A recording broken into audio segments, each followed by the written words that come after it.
Bonjour, Rabbi Youssef, comment vous allez? Alors, Hanouka Sameach. Et, regardez, on va essayer de faire encore quelques cours sur Hanouka. Écoutez bien. Vous savez que dans Bamé Matlikin, dans le traité de Shabbat, le deuxième pérec de Shabbat, le deuxième chapitre de traité de Shabbat, on nous pose une question très intéressante. Écoutez, vous savez que la bracha qu'on fait pour allumer les bougies de Hanouka, Rabbi Youssef, vous les connaissez?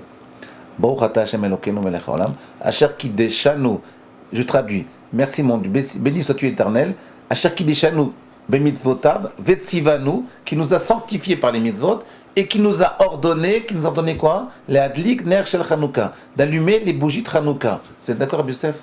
Mais c'est pas vrai. Demande la Gemara. La Torah nous a jamais ordonné d'allumer les bougies de Hanouka. Les bougies de Hanouka, c'est des midivre sofrim. C'est une takanat chachamim. C'est les chachamim qui ont institué cette bracha-là. C'est pas du tout la Torah. C'est pas une mitzvah de la Torah d'allumer les bougies de Hanouka. C'est une mitzvah des Rabbanan. C'est pas du tout de la Torah. D'accord? C'est la question que pose la Gemara, c'est pourquoi on nous fait dire une bracha asher kideshanu bemitzvotav vetzivanu, qu'on nous a ordonné d'allumer les bougies de Hanouka. C'est pas vrai, c'est pas la Torah qui nous a ordonné, c'est les Chachamim qui nous ont dit de faire ça. D'accord? La question que pose la Gemara dans Shabbat, ok, c'est de dire, mais je comprends pas. Pourquoi on pose cette question de la sur Shabbat?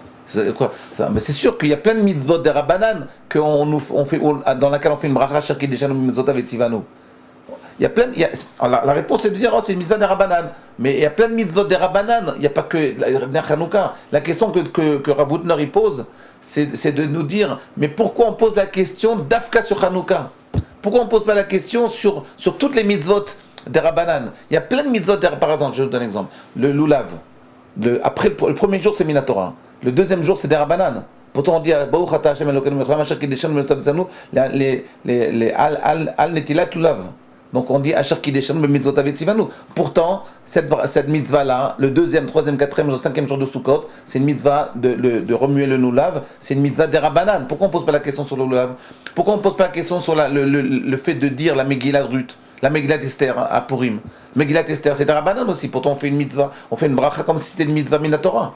Comprenez un peu ça ma question. Bon, je donne en deux mots. Ma question c'est pourquoi on pose la question de asher kideshanu bemitzvotav vetzivanu d'Afka sur Hanouka?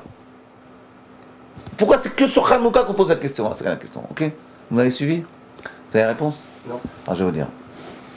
C'est la question de Rav Hutner dans le 4e Mahamar de Hanouka. Voilà celui-là. Pachad Yitzhak. Il répond, il met un temps fou pour répondre, mais je vais vous le dire en deux mots.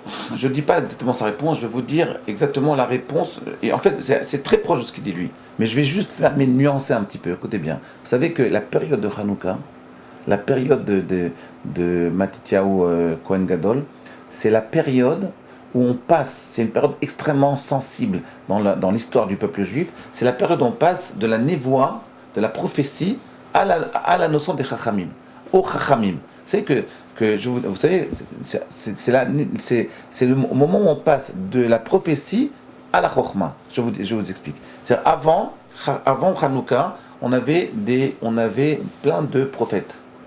Après Hanouka, on n'a plus de prophétie. La prophétie s'arrête. Et on commence l'époque, jusqu'à aujourd'hui, l'époque des Chachamim. Que la Torah va être transmise par les Chachamim. Avant, la Torah était transmise par les prophètes. Vous savez quelle différence? Avant Hanouka, il y avait plein d'yeshivot de prophètes. Après Hanouka, il y a eu plein d'yeshivot de Chachamim. Quelle différence entre une yeshiva de prophète et une yeshiva de Chachamim? Vous savez la différence, Rabbi Youssef? C'est quoi la révélation? Qu'est-ce que ça veut dire? Qu'est-ce qu'on apprenait dans les yeshivot de prophètes? On apprenait des prophètes. Et qu'est-ce qu'on apprend dans les yeshivot de Chachamim? On apprend des Chachamim. C'est quoi la différence? Quelle différence entre un prophète et un navi? On dit Chacham, Adif, Navi. Le Chacham, quelque part, il dépasse le prophète. C'est quoi la différence? Est-ce que vous savez, Rabbi Youssef? Vous savez, qu'est-ce qu'on apprenait chez les prophètes? Qu'est-ce qu'on apprenait chez les Chachamim? Est-ce que vous savez? Je vais vous dire. Chez les prophètes, on apprenait comment on devient un prophète en faisant des exercices d'annulation de l'être. C'est on essaie de s'annuler. C'est quoi un prophète? C'est quelqu'un qui laisse passer la parole divine à travers lui-même.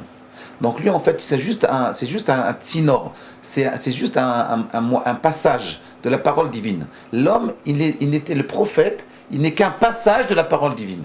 Et donc pour arriver à laisser passer la parole divine, il faut apprendre à s'annuler. Je n'existe pas. Un prophète, par définition, c'est comme Moshe Rabbeinu, il n'existe pas. Juste, il fait passer la parole divine.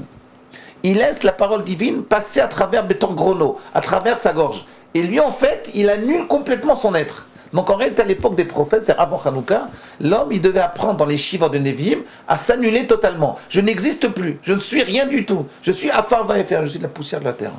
D'accord? Quand un homme, il arrive à ce niveau d'annulation, à ce moment-là, Kadosh Baruch Hu, il arrive à faire passer la parole à travers cet homme-là. Mais tout le monde sait que c'est un Kadosh Baruch Hu. Ok, c'est un prophète. Chez les Chachamim, donc à partir de Hanouka, il y a eu une baisse de génération. Cette possibilité, cette faculté d'annulation de l'être, elle est impossible. Parce qu'en réalité, quand un homme il s'annule, si aujourd'hui un homme il dit ouais, c'est un homme qui s'annule complètement, en fait il barata. Ça n'existe pas un homme qui s'annule. On ne peut plus arriver à ce niveau d'annulation comme on avait à l'époque avant Hanouka. Donc qu'est-ce qu'on apprend dans les shivot de Chachamim? La Torah va passer maintenant à un niveau, elle va passer par les Chachamim. C'est quoi les Chachamim? C'est exactement le contraire. Le Chacham, qu'est-ce qu'on apprend dans les shivot d'aujourd'hui? On apprend à quelqu'un à être une personne. On ne dit pas annule toi-même, au contraire on dit dévoile ta génialité. Deviens un génie dans la Torah. Essaie de développer ta personnalité et comprends la Torah à travers ta personnalité. Vous voyez, Rabbi Meir Balanes et Rabbi Shimon Bar Yochai, Rabbi Akiva et Rabbi Ishmael. Chacun, il sort sa Bet Hillel, Bet Shammai. Vous voyez, on voit ça très bien dans Pirkei Avot. Vous voyez, à un moment, on Tignos Ish Socho, on voyait avant, au tout début des Pirkei Avot, c'était un homme qui parle. En réalité, c'était un principe de prophète. Et puis tout d'un coup, à un moment, c'est au moment justement après Hanouka, on voit commencent les machloket. Chacun, il est contre l'autre. Abaye contre Shmuel, Rava contre Shmuel, les Amoraïm, les Tanaïm. On voit les Khamim les uns contre les autres. Rabbi Meir, Rabbi Shimon. La Torah, elle ne passe plus par une révélation. C'est-à-dire qu'en réalité, la Torah ne passe plus par une révélation. Je vais vous dire le message que je veux dire ici. En réalité, écoutez bien Rabbi Yosef. Quand on dit à Cher Kideshanu, pourquoi on met l'accent, pourquoi on demande la Gemara de Shabbat, on dit, mais pourquoi on dit à Cher Kideshanu, Mezotavet Sivanu? Pourquoi on nous dit qu'on nous a ordonné la Torah? C'est les Khamim qui nous ont dit, c'est pas la Torah. On dit justement, il faut apprendre maintenant à aimer les Chachamim.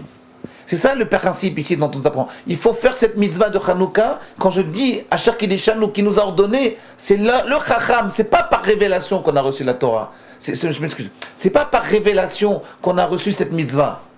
C'est-à-dire que, regardez, je m'explique. À un moment, il y avait la Torah, elle est passée. Depuis Moshe Rabbeinu, on a reçu la Torah par révélation, jusqu'à la fin des prophètes. À partir des prophètes, on n'a plus de révélation. Donc comment on passe la Torah? Par les Chachamim. Il faut qu'on ait confiance en eux. Et si on a confiance en eux, alors ils discutent entre eux certaines halachot. Et là, on décide comment on est possède. On est possède comme Rabbi Meir ou comme Shimon. Comme Chachamim ou comme Rabbi Akiva. Et chaque fois, la Gemara, elle va statuer comme qui on va être possède. D'accord? Mais c'est ça justement la fête de Hanouka, c'est de mettre en valeur la force du Chacham. Que le Chacham de la Torah, il faut apprendre à l'aimer, il faut apprendre à respecter ce qu'il dit. C'est ça Hanouka. C'est apprendre à respecter la génialité du Chacham, même si ça ne vient pas par révélation. Comprenez ce que je veux dire, Rabbi Yosef? C'est plus profond que ça. Je vais essayer d'approfondir un peu plus ce que je dis. Écoutez, Rabbi Yosef. Le Ravodner, lui, il dit de façon très différente. Combien de temps j'ai parlé là? J'ai parlé longtemps. Hein. 8 minutes, regardez, qu'on va faire. Regardez, je vais vous le dire en 2 mots. En réalité, les Chachamim, c'est quelque part, je vais vous le dire demain, les Chachamim, c'est revenir à un niveau de Avot. C'est ça les Chachamim. Vous voyez ce que je veux dire? Demain, j'expliquerai. Mais si vous voulez, la différence entre un Navi et un Chacham, c'est qu'on s'attache plus à un Chacham qu'à un Navi. Un Chacham, il peut avoir des défauts. Un Chacham, il peut avoir des côtés positifs, des côtés négatifs. Un Chacham, c'est pas une révélation. C'est la Torah, elle sort de sa personnalité. Mais cette personnalité, on s'attache à elle. Vous voyez, il faut apprendre à s'attacher à la personnalité du Chacham. Demain, j'expliquerai ça. À demain.